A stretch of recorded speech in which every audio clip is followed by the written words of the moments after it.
Hello guys, magandang umaga sa inyong lahat. Ayan, tignan na natin yung wala kasing taga-video, ako lang nagbi-video. Ayan, tapos ko nang tamnan ng sibuyas dahon yung kunting lupa lang at saka no need na malayo yung spacing para halos lahat maitanim natin sa yung isang box 81 na puno yung napagtamnan.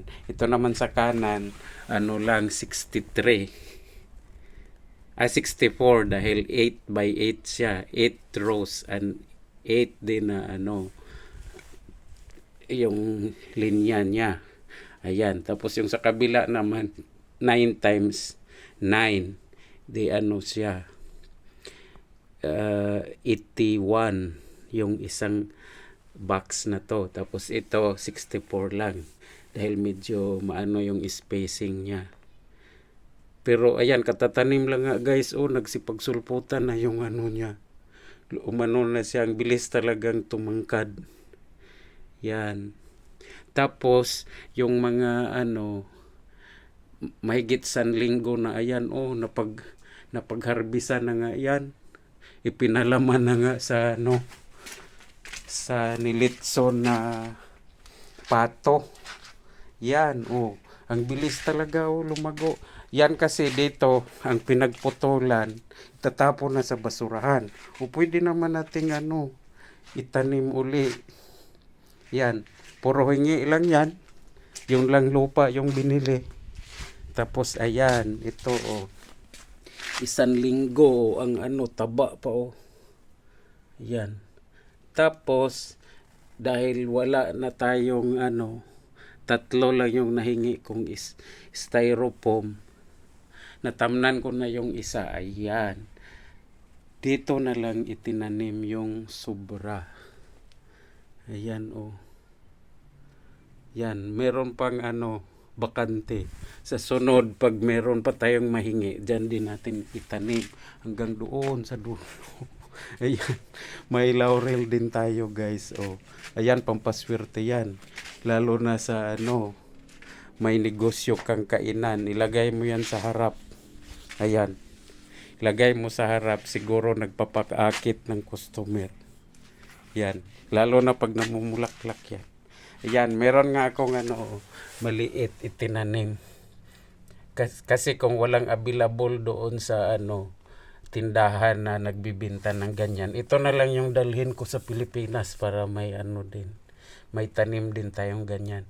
Dati kasi nakapagdala na ako ng ng mint.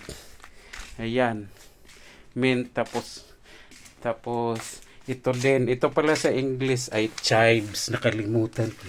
Ito chives. Yan ang lago na nabili ko pa yan sa Mark Spencer. Yung na ba, yung last day na, out of date na siya. Tapos yan yan, halos na to, layot na. Pero nung itinanim mo, ayan pwede na yan.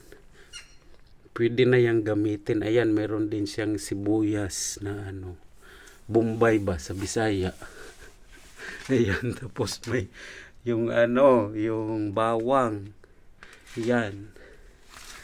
Yan guys, kunting wisik-wisik lang yan ng tubig guys. Na rin yan. Ayan. Pag gusto kang gawa ng mga sisig, ayan. Hindi ka na kailangang bumili. Dahil bunot-bunot ka na lang dyan. Dati yung ginawa ko ay anong tawag nun? Yung hydroponic style. Yung tubig lang. Nagkataon may lupa din namang bakante. Kaya itinanim ko na lang sa lupa para maiba uli. Ayan lang guys. Sana makatulong at maging siya. Yung sa mga gustong magtanim ng mga ganito rin, magaya nyo rin. Please subscribe, like, comments, and share. Thank you in advance.